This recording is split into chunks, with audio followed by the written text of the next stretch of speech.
Alas 1:40 ng madaling araw sa Novorossiysk Naval Base sa Black Sea. May 1.7 milya mula sa baybayin, ang Kilo-class submarine na B-271 Kolpino ay nakalubog sa lalim na 130 talampakan. Tahimik itong nagkakarga ng huling battery charge na parang isang multo sa ilalim ng dagat. Sa loob ng 47 minuto, 4 na caliber cruise missiles ang nakatagdang ilunsad upang balutin ang Kyiv sa kadiliman. Ngunit, hindi na ito mangyayari kailanman. 18 minuto na ang nakalipas mula nang matarget lock ng Ukraine ang submarine na ito. Ibig sabihin, 31 minuto na lang ang natitira sa buhay nito. 76 na oras ang nakalipas sa SBU Operations Room sa Kyiv. Sa tactical screen, isang pulang tuldok ang kumukurap sa Novorossiysk habang kinukumpirma ng US satellite data ang pag-alis ng B-271 sa dock. 8 buwan nang sinusubaybayan ng Ukraine ang barkong ito at alam nila ang kasaysayan nito. Mula noong Marso, 2024, 37 caliber launches na ang itinama nito sa mga sibilyan. Ito ang perpektong pagkakataon para sa ganti.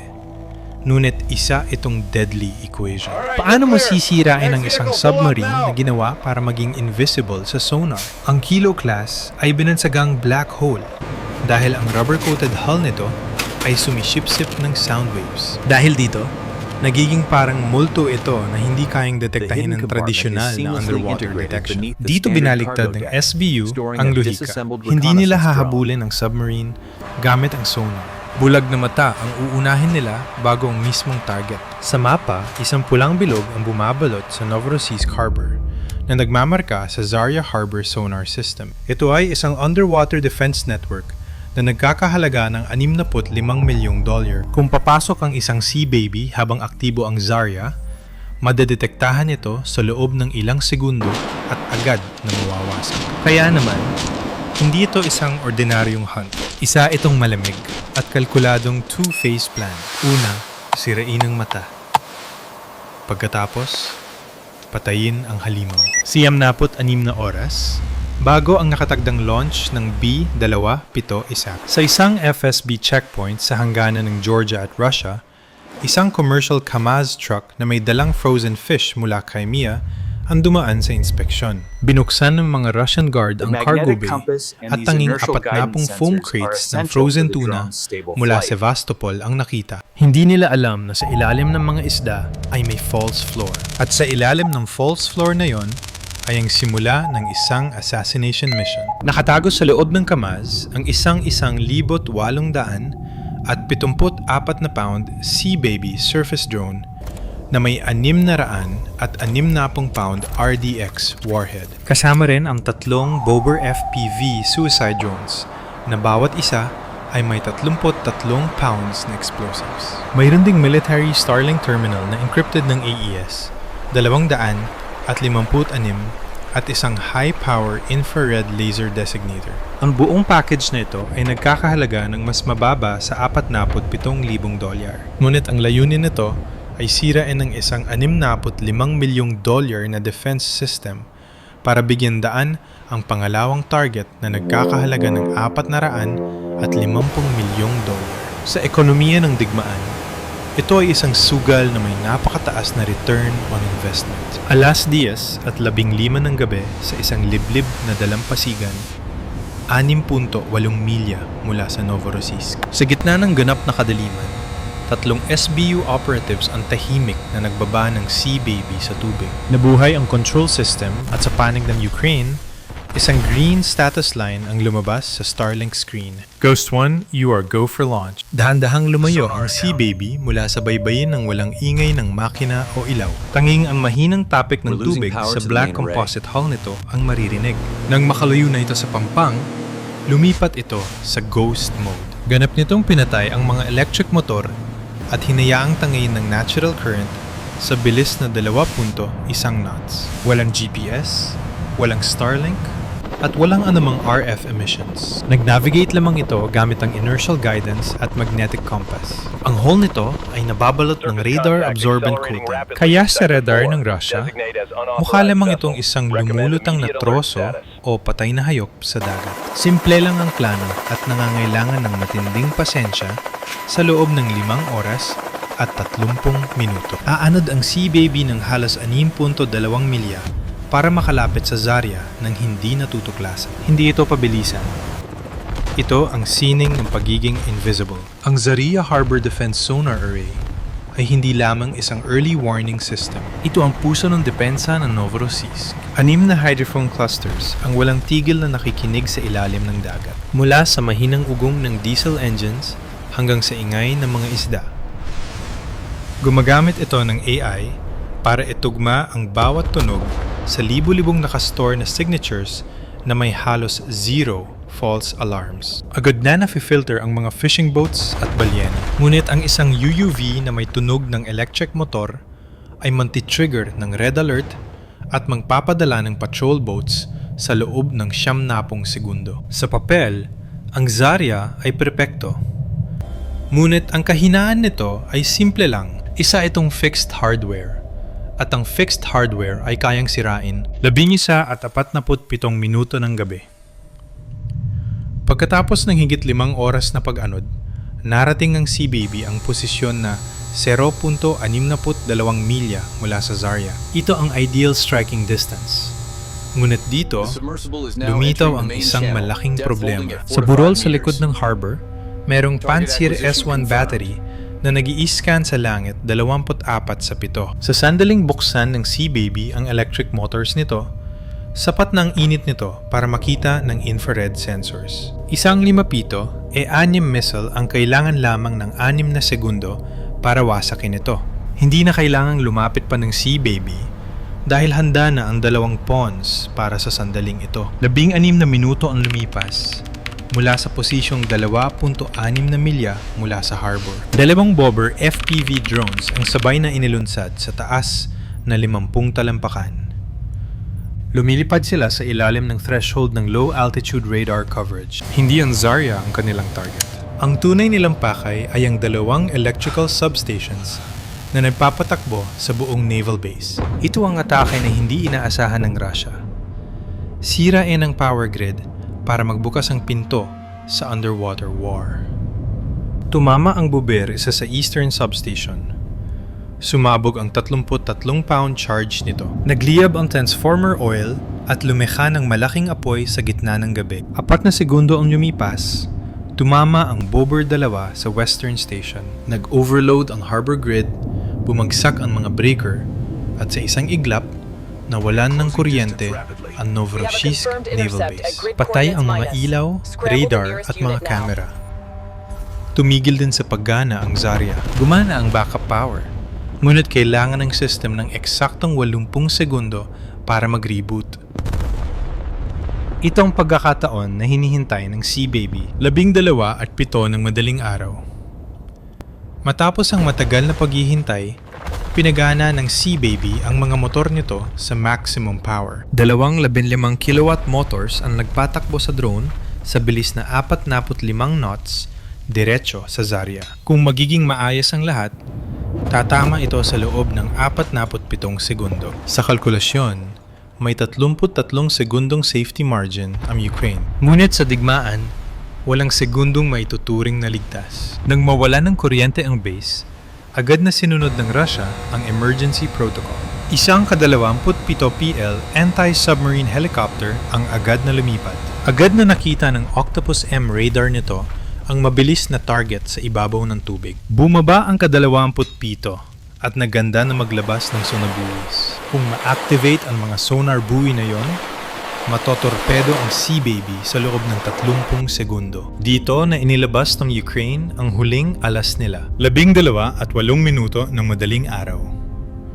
Mula sa baybayin, inilunsad ang Bobber 3 sa isang emergency sprint.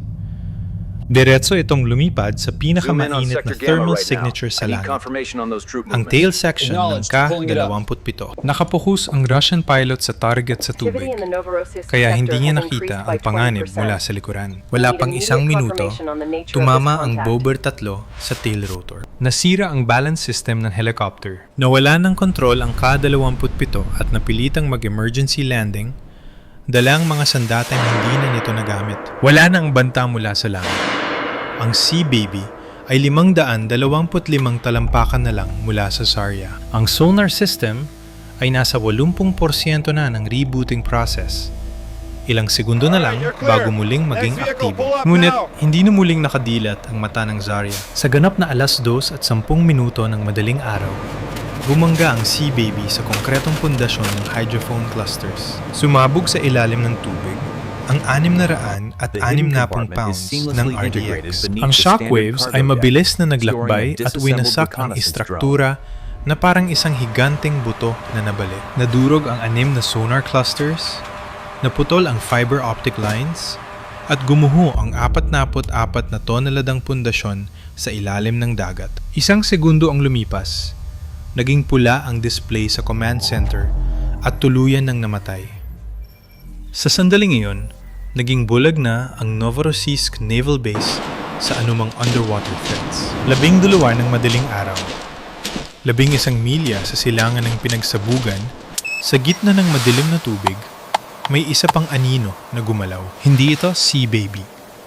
Ito ang Subsea Baby, isang mini-submarine na ginawa para sa iisang target. Ang itim na cylindrical body nito ay may diameter na 2 talampakan at haba na halos 14 na talampakan. May kabuang bigat ito na 4,800 at 50 pounds, kabilang ang 550 pound shaped charge RDX warhead. Ang mga lithium-ion batteries nito ay tumitimbang ng 1,700 at 60 pounds. Meron din itong sound-absorbing composite skin. Dahil ang 2 electric thrusters, kaya nitong maglayag ng tahimik sa bilis na 4 na knots para sa long range at 25 knots naman para sa attack phase. Pinapatakbo ito ng autonomous AI na nakikinig lamang, ngunit hindi nagtatransmit. Gumagamit ito ng passive sonar at ultra-sensitive 4K camera na nakakakita kahit sa madilim na bahagi ng dagat. May thermal sensor din ito para tumukoy sa mga bagay na mas mainit kaysa sa tubig dagat. 96 na oras bago ang misyon, na-program na ang layunin nito. Pumasok sa Novorossiysk.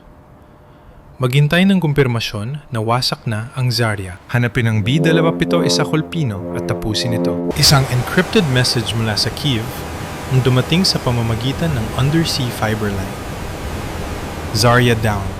Proceed to phase 2. Tahimik na pumasok ang Subsea Baby sa harbor sa lalim na 115 talampakan. Dahil patay ang Zarya, gumalaw ito na parang multo. Walang sonar na nakarinig dito at walang patrol boat na nabigyan ng babala. At higit sa lahat, ang B-27 Kolpino ay naniniwalang ligtas pa rin ito sa dilim. 1:47 ng madaling araw.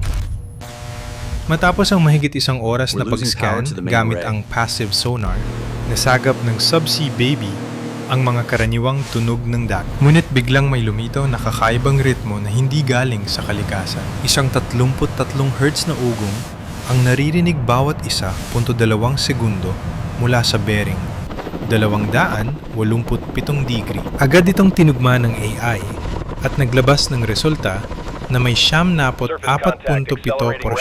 confidence. Isa itong diesel-electric kilo-class submarine. Gumagana ang 2 DL 4.2M generators nito sa mababang RPM para magkarga ng baterya.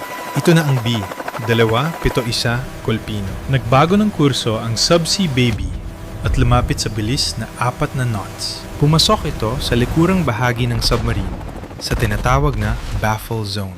Ito ang blind spot kung saan ang sariling ingay ng propulsion ng submarine ay tumatakip sa anumang lumalapit mula sa likuran. Ito ang taktika ng Western submarines ng Cold War laban sa mga Soviet boats. At ngayon, ginagamit ito ng Ukraine. Alas 12:30 ng madaling araw sa loob ng B-271. Tinapos ni Captain Dmitry Sokolov ang huling check ng caliber launch coordinates. 39 na minuto na lang bago umangat ang submarine para magpaputok. Tahimik ang control room at sumusunod ang 38 crew members sa routine procedures. Hindi nila alam na may nakabuntot na sa kanila mula sa likuran. 47 segundo ang lumipas. Natigilan si Sonar Officer Alexei Petrov sa kanyang display. Isang mahinang etso ang lumitaw sa likuran sa layong 3,900 at 40 talampakan. Napakaselan ng signal na ito, ngunit minarkahan ito ng AI bilang potential contact na may 67% confidence. Inyulat ito ni Petrov. Alam ni Sokolov na karamihan sa ganitong signal ay mga isda o basura lang. Ngunit ang iba ay maaring nakakamatay. Agad siyang nag-utos na i-activate ang anti-torpedo defenses. Mabilis na tumugon ang B-271. Nagpakawala sila ng MG-74 Courant acoustic decoys sa magkabilang gilid para lumikha ng peking ingay. Kasabay nito, ginamit ang Prairie Masker system para punuin ang tubig ng microbubbles upang malito ang sonar ng kalaban. Pinuno ang ballast tanks at lumubog ang submarine mula 100 at 30 talampakan hanggang 200 at 55 talampakan. Pinatay ang mga diesel engine at baterya na lang ang ginamit. Ngunit huli na ang lahat. 3 minuto ang lumipas. Narating ng Subsea Baby ang perpektong posisyon sa ilalim ng target. Alas 12:09 ng madaling araw, pumasok ito sa sprint mode. Umakit ang bilis nito sa 25 knots at tinahak ang natitirang distansya sa loob ng 31 segundo. Nang 500 talampakan na lang ang layo, lumabas ang mga red warning sa screen ng B-271. Sumigaw si Petrov na mapagtantong may mabilis na paparating sa kanilang likuran. Ngunit kailangan ng submarine ng 40 segundo para lamang makaliko. Walang sapat na oras. 18 segundo lang ang kailangan ng Subsea Baby. Alas 2:11 ng madaling araw. Tumama ang Subsea Baby sa main battery compartment.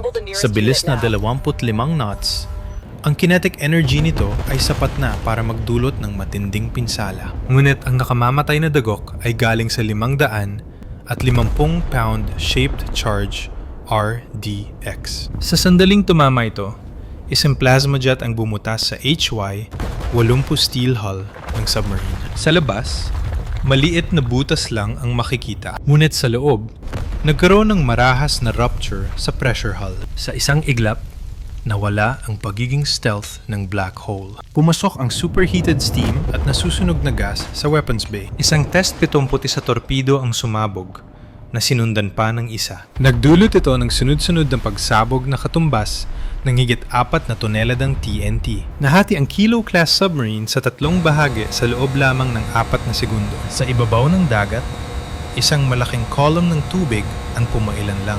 Nakita ito ng mga Russian patrol boats na milya ang layo. Huli na ang kanilang mga radio calls. Lumubog ang mga labi ng submarine sa ilalim ng dagat sa lalim na 400 talampakan. Walang sinumang crew member ang nagkaroon ng pagkakataong makatakas. Nang kumalma ang tubig, naging ganap na ang pagkatalo. Isang Kilo-class submarine na nagkakahalaga ng halos $250 billion ang nawala. Kasama nito ang mga caliber missiles, advanced batteries, at ang sonar shield ng Novorossiysk. Sa kabilang banda, gumastos lamang ang Ukraine ng ilang $100,000 para sa mga drones. Isang cost exchange ratio na nakakatakot para sa sinumang military planner. Nang gabing yun, binago ng Ukraine ang panuntunan ng modernong digmaan. Hindi mo kailangan ng isang buong fleet para magpalubog ng submarine. Kailangan mo lang bulagin ang mata ng kaaway at hayaan ang AI na tapusin ang laban. Kung ikaw si Putin, paano mo poprotektahan ang natitirang 2 Kilo-class submarines sa Black Sea? Lalo na't napatunayan ng Ukraine ang 3 bagay. Kaya nilang bulagin ang sonar sa pamamagitan ng pag-atake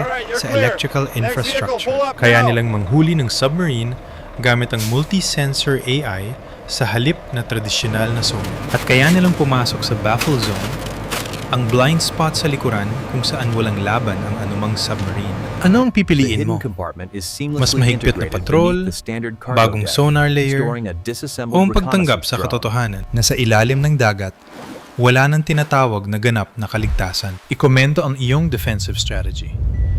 Binabasa ko ang lahat ng yan.